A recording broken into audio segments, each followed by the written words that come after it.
దేవుడికి డాక్టర్కి ఎప్పుడు కోపం తెప్పించద్దు. ఎందుకో చెప్పనా? దేవుడికి కోపం వచ్చిందనుకోండి డాక్టర్ దగ్గరికి పంపిస్తాడు. అదే డాక్టర్ కోపం వస్తే దేవుడి దగ్గరికి పంపిస్తాడు. అందుకనే వాళ్ళిద్దరితో జాగ్రత్తగా ఉండండి. దేవుడి దగ్గరికి వెళ్ళినప్పుడు భక్తితో ఉండండి, డాక్టర్ దగ్గరికి వెళ్ళినప్పుడు వినయంగా ఉండండి. మా అమ్మాయిని చాలా గారాబంగా పెంచామండి. ఆ అమ్మాయికి వంట రాదు, కొంచెం మీరే సర్దుకోవాలండి. అయ్యో పర్లేదు వదిన గారు, మా అబ్బాయిని కూడా మేము చాలా గారాబంగా పెంచాం. కాకపోతే మా అబ్బాయికి జాబ్ లేదు, మీరే సర్దుకోవాలండి. అరే ఏంట్రా ఇది? జాబ్ లేదా? నాకు ఒక విషయం అర్థం కాదు. ఈ వాస్తులు అనేటివి ఓన్లీ ఇంటికే ఉంటాయా? మందు షాప్కి ఉండవా?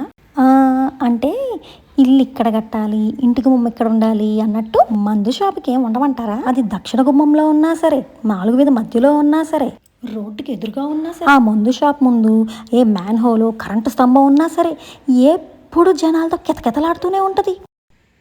దానికి ఏం ఉండమంటారా వాస్తుశాస్త్రాలు?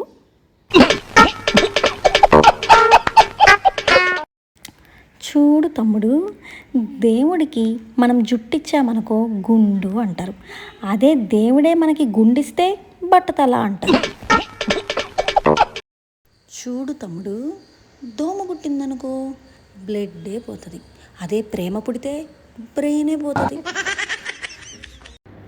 ఇప్పుడు జనాలు ఎలా ఉన్నారంటే అవసరం ఉన్నంతసేపు నువ్వే అంతా అంటారు, అవసరం తీరాక నువ్వెంత అంటారు. భార్యలందరినీ ఒక ప్రాబ్లంలా, ఒక రాక్షసిలా, ఒక గయ్యాల్లా చూసే భర్తలందరికీ నేను విషయం చెప్పనా?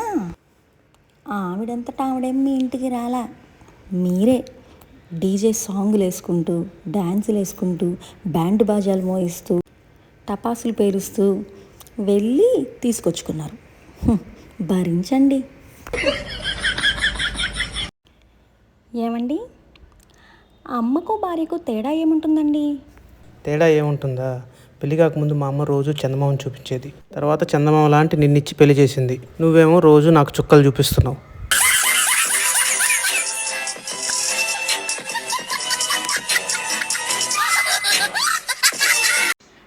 మేమంత్ అంటే మనకి గుర్తొచ్చేది మామిడికాయలు, తాటి ముంజలు, వేసవి సెలవులు, మండుటెండలు.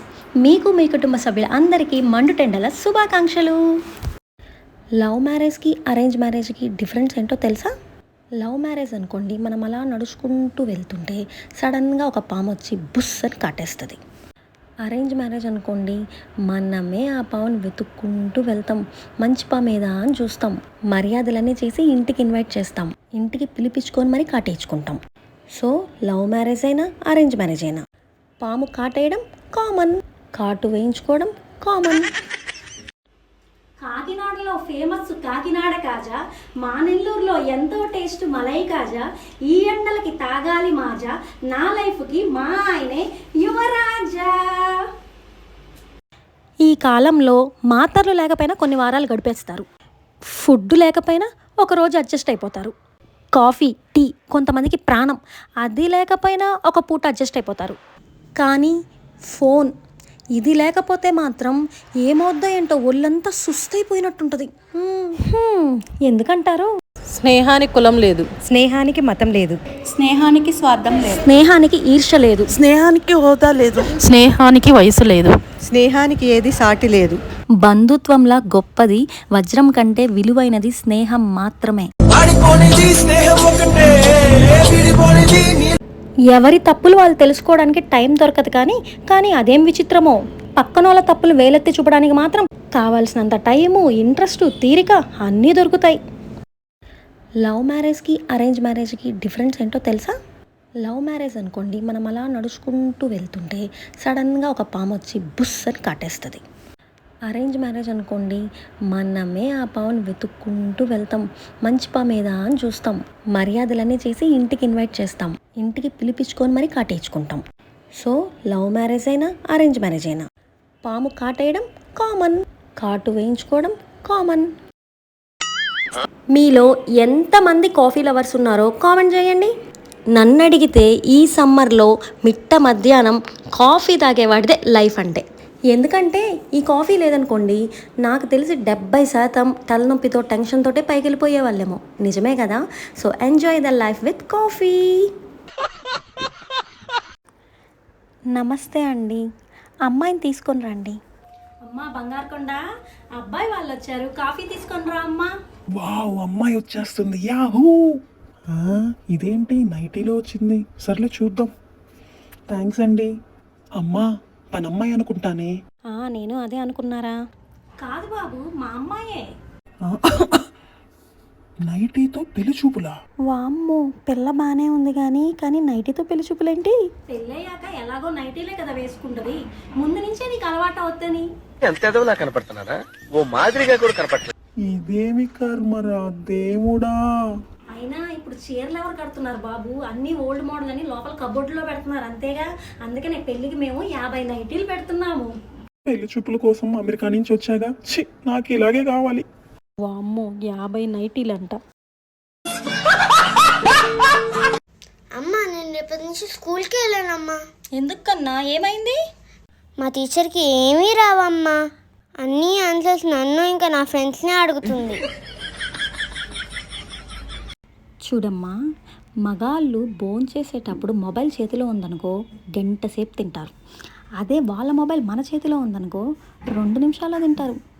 నిజం, ట్రై చేసి చూడండి. ఏమే, అసలు నీకు భర్త అంటే కొద్దిగానే గౌరవం ఉంది? తల్లి, తండ్రి, గురువు, దైవం అన్నారే కానీ భర్త అని అన్నారా ఎక్కడైనా? చెప్పండి మీరే.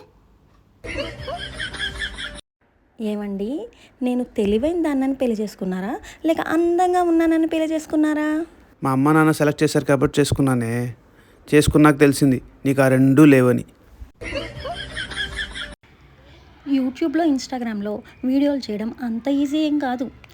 వీడియో చేసిన తర్వాత దాన్ని అందంగా పెళ్లి కూతుర్లా ముస్తాబ్ చేసి తర్వాత అప్లోడ్ చేయాలి. అప్పుడు వస్తారు సబ్స్క్రైబర్సు, ఫాలోయర్సు, చుట్టాల్లాగా వచ్చి కొంచెం అభినందిస్తారు. మళ్ళీ ఇందులో కూడా ఆడబడుచు లాంటి వాళ్ళు, అత్తగారు లాంటి వాళ్ళు కూడా ఉంటారు.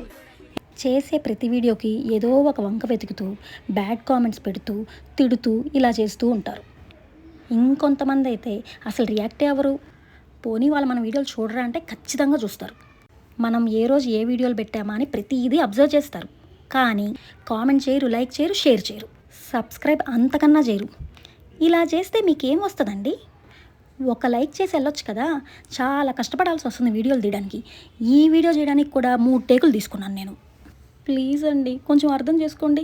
లైక్ చేసి సబ్స్క్రైబ్ చేసి వెళ్ళండి. ఇప్పుడు నైటీలని చీర కట్టుగా. ఏంటిది చీరలు నగలు ఇంత అందంగా? నాకొద్దు. ఎప్పుడు ఇలా చింపురు జుట్టు వేసుకుని పేడతట్టు నైటీలు వేసుకుని తిరుగుతా ఉంటే అదో ఆనందం. ప్రతి ఒక్కరి జీవితంలో తమ చుట్టూ ఉండేవాళ్ళు అగ్గిపుల్ల లాంటి వాళ్ళే. కొంతమంది ఏమో దీపం పెట్టడానికి సహాయం చేస్తే మరి కొంతమంది ఏమో నిప్పెట్టేసి పూర్తి సహకారం అందించేస్తారు. అంతే తేడా మరి. మనుషులు ఎంత ముదిరిపోయారంటే ఒట్టేసి అబద్ధం చెప్తారు, మందేసి నిజమే చెప్తారు. కోపాన్ని ఎప్పుడు ఉప్పులా వాడండి. తక్కువ అయితే మర్యాద ఉండదు, ఎక్కువ అయితే విలువ ఉండదు. హలో. హాయ్ అమ్ముడు, ఏం చేస్తున్నావు? సమ్మర్ హాలిడేస్ అయిపోతున్నాయి కదా, ఎప్పుడు వస్తున్నావు?